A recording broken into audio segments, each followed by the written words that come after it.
Hello, everyone. I hope you're having a good week. I know it's kind of a funny week with it being a holiday right in the middle. I know every day this week my kids have thought it was like a different day than it was.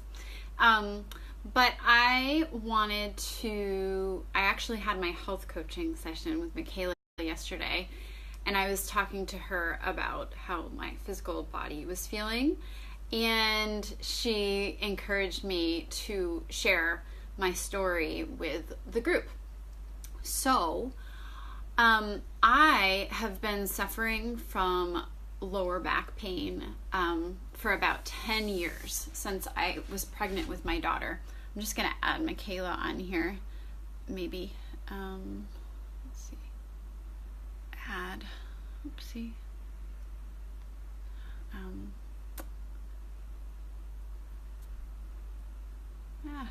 Sorry guys, let me see here. Add. Okay. My journey in my physical pain started about 10 years ago when I was pregnant with my daughter.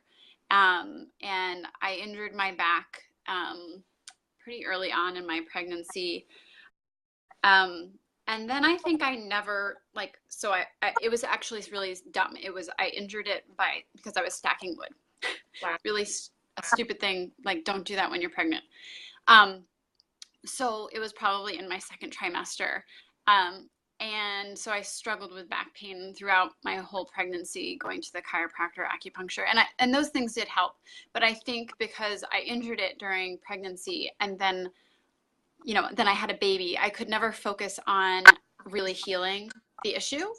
And then it didn't end up being like a real something that was affecting me on a daily basis. But what would happen is if I was stressed or if I lifted something the wrong way, I would kind of throw my back out and then kind of be out of commission for a month, which was really hard for, when you have little kids, it's hard to be out of commission for a chunk of time, laying on ice on a couch. But also I'm a very active person. So if I'm not moving, I get like really edgy. So that's just hard. So it kept kind of fluctuating up and down. But then over the past year, it actually was getting to be a daily occurrence. And so I've, tried different ways of exercising. I've, in addition to the physical thing, I've talked openly about, getting through divorce and being a single mom and that transition. So that was kind of the priority. And then I think that it must be just kind of all of those emotional things kind of manifested in my lower back and became a daily occurrence of every single day being in pain. And so I finally I think in March, I started going to physical therapy, and it was like, sometimes it would work and sometimes it wasn't. But if I didn't do everything, every single day, and if I did anything more than yoga, or if I went on a walk, it would just not get better. So I was getting really, really frustrated, like adding in some more supplements and kind of like just adding more, which was actually getting really stressful. I was starting to get really frustrated because I feel like I'm actually in probably the best shape that I've been in probably in my life, which is pretty amazing. You never think you think of being in the best shape of your life in, like college years, and I was in shape, but in a very different way and not eating nearly as well as I do now. So I was getting really frustrated because I was feeling like I was doing all of the things I should do. I was going to physical therapy. I was doing yoga. I was meditating. I was having a morning routine. I was doing all these things that are important to me and do help me in many ways. But my back was like just everything, like I couldn't sit at my desk for, more than an hour without needing to go and take a break and do PT exercises. It was just like, I'm a healthy person, and it felt really frustrating. So actually with So Michaela and I, about, I think maybe 6 weeks ago, 6 to 8 weeks ago, we started health coaching each other because we were like, well, we have this great tool. We should just help to coach each other, which we do anyway, but we just made it more on a more personal level versus kind of our ins and outs, and having a little bit more structure.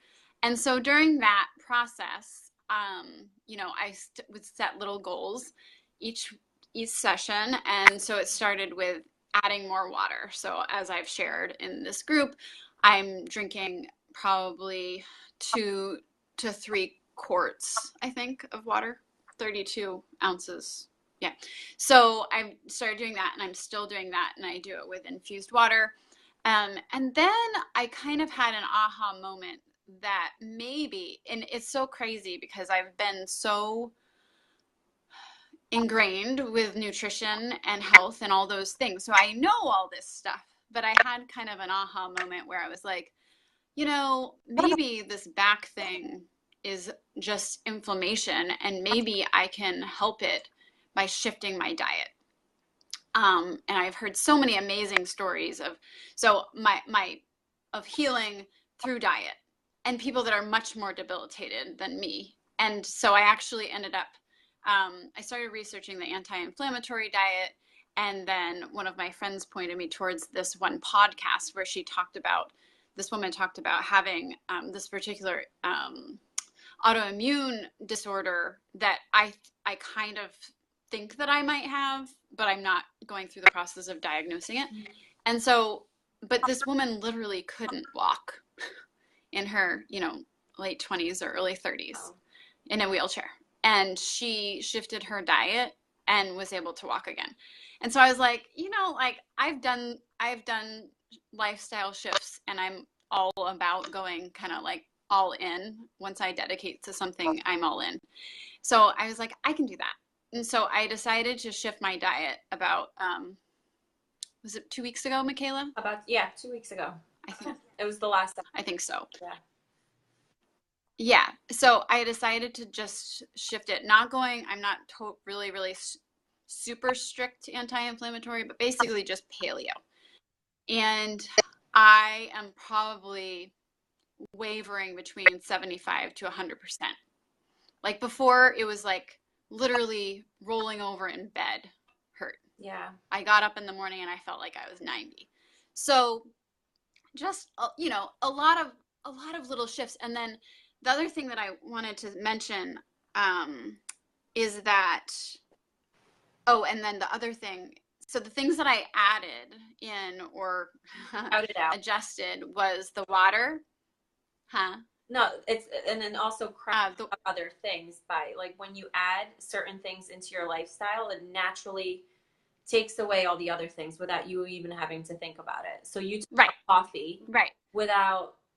Yeah. So I stopped drinking coffee, and and it was amazing because I stopped drinking coffee and I was like, oh man, here comes the headache. And because I was eating so well and drinking so well, I didn't have a headache. It was amazing. It's like, this is so cool. But the other thing that I wanted to say is that I am, the way that I work in my physical way is I really, like I said, I need to move my body. And so I have a constant urge to keep pushing myself. And so being really mindful to not, like, so right now I'm like, oh, I'm at 75, 100%. Like I could maybe do a little more intense workout, but I'm like, nope, I'm going to just stay here and let my body heal. So having that kind of mental mindfulness around my workouts is super important too. So the things that I did was shift my diet, which wasn't a big shift for me. It was literally just, you know, instead of having a sandwich, I'll have a, like, it didn't take a lot of work or make me feel stressed out. Not sure where Michaela went, but and then I drank more water. And then the other thing that I'm doing in addition to physical therapy was I'm doing sun salutations, which Jen Gelfond is actually in this group, and she's my PT, and she recommended it as well. And I think that moving immediately when I wake up, in that kind of slow, sorry, I'm trying to add Michaela back on, that slow way has helped to shift as well. So my point of it all, of sharing this, is that I struggled for 10 years. And I just finally like reached my breaking point where this is ridiculous. Like I shouldn't feel this way. But with having some guidance from somebody outside of myself, and then making some shifts and experimenting and being willing to adapt and all of those things. And now I feel, I mean, I have this journal that I fill out every morning. So I have a regular, writing journal, free writing journal. And then I also have an energy tracker. And in that energy tracker, you can rate your energy level, from 1 to 10.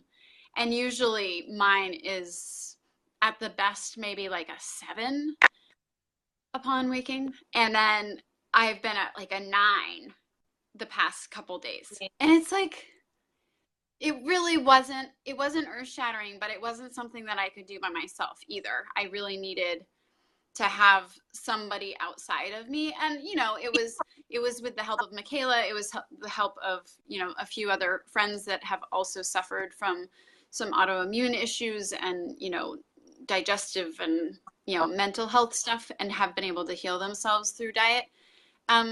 So there's a lot of different ways and methods that I've used and kind of pulled together, but it doesn't have to be taking like a bunch of medications, or it doesn't have to be that you're in pain forever.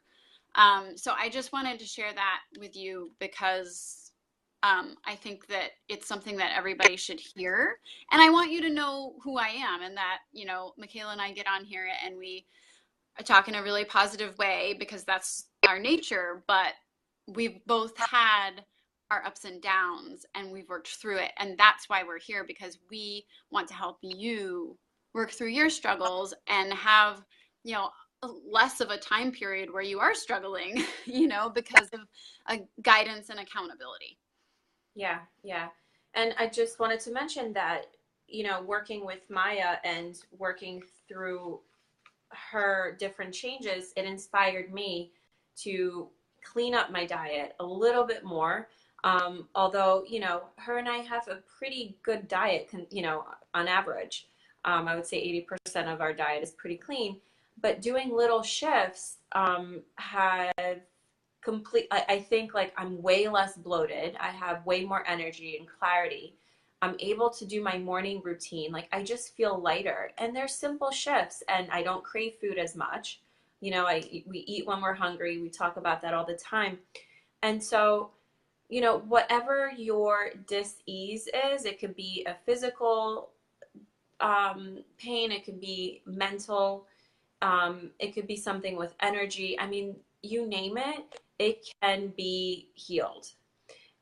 It doesn't have to take years. We've worked together only 2 months, but I think by getting to know each other on a level with, as a coach and as a client, reverse, we're able to dive a little bit deeper and be a lot more honest with each other without judgment, Right. And so that's really, truly clarifying and motivating. And we're able to just like get rid of all the BS and say, wow, I just had the insight. This is what you need to do, Right. And she could be talking about something with a relationship. And, as a coach, you get this intuitive feeling that it's like, you're not drinking enough water. Like how much water are you really drinking? Even though like we don't drink soda or anything like that. So we think we're drinking enough liquids, but then when we look at it, we're like, no, we're really not.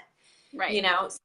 It's these little shifts that allow you, between you and your coach or whoever you're working with can be your mirror. And I personally don't advise you working with anyone in your circle, like as far as like your husband or your friend, because if they haven't done the work and they don't have the education, subconsciously, they're wired a little bit different, and people are scared of change. And so in a messed up way, they don't want you to get better. Yeah, like does that make sense? Like They kind of want you to stay where you are because it's comfortable for them, because what they're doing is comfortable to them. And so if people see you improving, it's almost like an alarm for them to be like, oh shoot, I gotta change. So you have to talk to somebody outside of your circle, you Right. know, and keep that connection strong where, you know, if even if, you know, you're out to eat and they're like, well, why are you eating just salads? You know, that you'll have these little comments. I mean, I've had them for ever since I decided to be on my wellness journey, and they suck. You know, people try to judge you for eating healthy, and it's like, you know, that muscle gets strong where you're like, come on, you know, like now I can Right. laugh it off. Before it used to bother me where, and I know some people don't even want to go out to eat with certain people because they get judged, you know, and Right. they so anyway, that's a whole nother story. But it is possible, no matter what you're feeling, what you're struggling with, to be able to go to the other side without taking years, without taking pills. Um, you know, so it's that's definitely encouraging. And you know, we both have a story. I'll share mine next week. It's very different. It's more. It's different stories, but I think it's the same point, you know, on how we're able to live like we truly wake up happy. We send each other, you know, like meditations and this, like, so we have like something driving us, you know, where we're able to kind of like um put our armor on of like just happiness and love and joy, and then our kids get the benefits of it, you know, and also our you know, our family members. So Right. it can be a lot of fun as well, and it Right. doesn't have to be hard, and you don't have to completely turn your life upside down. Like all you had to do was do like a couple shifts in your week, but the outcomes, the results are life changing. Right. So they're easy Right. to maintain because now you're like, you got the momentum going. Yeah. So, you know, what we're here to do is to help you build that momentum where eventually you do this on your own with the proper support as well. So, Absolutely. Yeah, good and job. these are all things that we work on in our signature program. So we welcome you to schedule a free coaching call with us. I mean, I know that of the many women that we've talked to, they've all had huge takeaways. So we'd love to talk to you and see if we can, you know, get you started, figure out what's going on in your life, what your struggles are, and where you want to go, and see if we can help you make a plan. So we'll put the Yes. link below to do that, and more to come on sharing our stories. Yes. All right. Bye, ladies. Have a Bye. great week. Bye.